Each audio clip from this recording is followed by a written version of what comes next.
There are different variables that help us understand how GDP and price level of a country behave. Some of the variables are: investment explains the production and GDP of the previous year.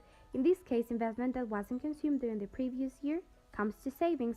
Public debt, how much money the government of a country owes to external parties. Productivity, the efficiency of a company or individuals. Employment, state in which a person has a job and earns money.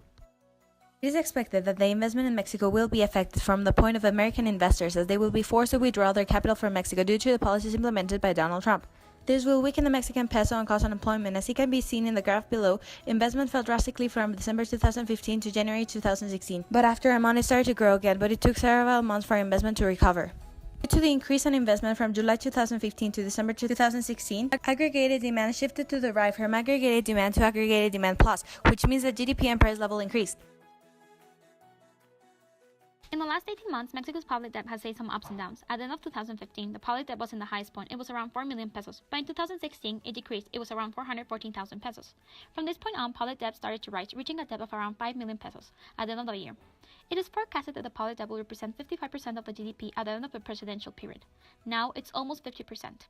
As public debt rose, aggregated demand shifted to the right, price levels increased, and GDP decreased. We can predict that in the next year, the aggregated supply will continue to shift to the left, and the debt keeps increasing.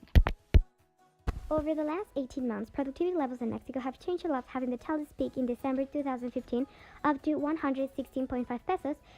It usually fluctuates between 88 and 94 pesos. Productivity increased from July 2015 to December 2006, which means aggregated supply shifts to the right to aggregated supply plus as the country is producing more, GDP increases and price levels decrease.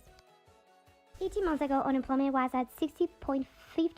3 months later, highest peaking 61.46% of employment. March 2006 was located at the lowest point at 58.95%. As today, the unemployment level is very low and has been decreasing since November 16. On January 2017, the unemployment rate was at 58.95%.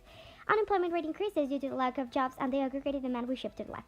More products can be demanded because the companies can produce prices which generate much more production and therefore an increase in national GDP.